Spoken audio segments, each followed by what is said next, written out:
Good afternoon. How beautiful is today, eh? I'll do your pan. Here we go.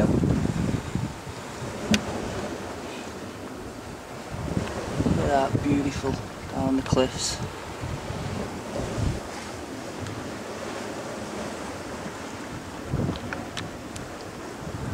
Absolutely so warm as well. It's really fresh, beautiful day. The weather report said it was gonna be the same temperature as Christmas Day today. They were saying it was gonna snow. They were saying people this morning while crossing the mainland were scraping ice off their cars. They don't know what they're talking about, to be honest with you. Bloody, this is like one of the best days of the year so far. Took all this off.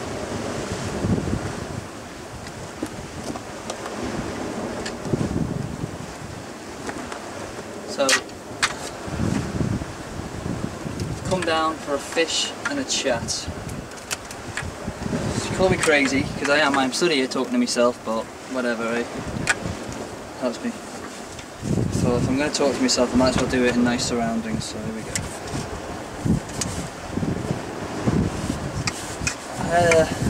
A while ago I used to work in a pub, and they had a beer festival on, and I was serving the ale, and there was all these racks full of barrels and that. They brought a load of extra barrels in that. So, and I was just minding my own business, and I just looked over at one of these ales, and it was called Druid Ale, and I was just looking at it, and the way it was written on this, it was like written in chalk, someone had written down, you know. The way it was written, I looked at it and I thought to myself, my name's David, by the way. But I thought to myself,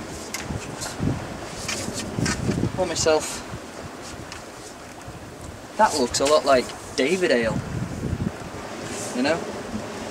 And it sort of clicked in my head. No other reason, just craziness.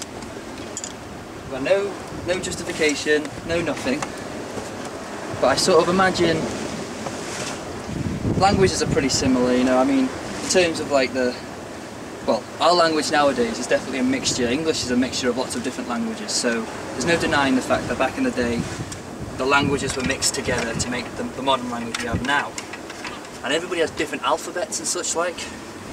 And I sort of pictured the situation where whoever came over to England, whoever it was, came over with their own language, their own culture, and they looked at the culture that was here already, and they looked at our alphabet. And you know, some of the letters are similar. In my mind, there's no denying the fact that a U is a V. Alright?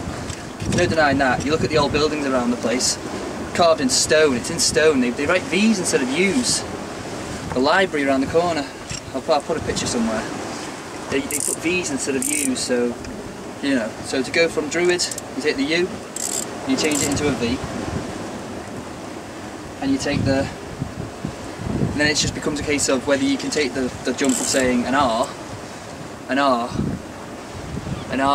like, you know, an R. A capital R looks like, for me, a capital A. In which case, the word druid and the word David can basically be the same. So, if you're looking at the situation, so I go so far as to say, you know, the whole idea of the tribe of David, you know, King David. I could take so far as to say that they are, you know, it's just a possibility. Call me crazy, I don't care. But the ancient, you know, King David might have actually been a druid, you know? And the druids might all actually, I don't know whether it's druids or Davids or Davids or druids. I think probably they might have made the word druid up to cover up the fact that, in actual fact, we were all called Davids. The druids were Davids anyway. This is crazy, and I mean, you can't deny the fact that in these modern days, especially, well, over here anyway, there's an epidemic of Davids. Everyone's called David. I'm called David, but I don't consider it my name. You know, David's not my name, David's my title, you know? It's like Mr. or Doctor, or, you know, like Reverend, you know? David's just Druid, basically. It's like the title of my tribe. It's quite interesting. I never thought about it. I've got no reason to back it up, but, you know, if anyone wants to say anything back to me, they're more than welcome to consider it. I looked around the place, not really found anything similar to the situation, but if anyone wants to suggest anything, I'm more than happy. Like I say, I'm just fishing, so whatever.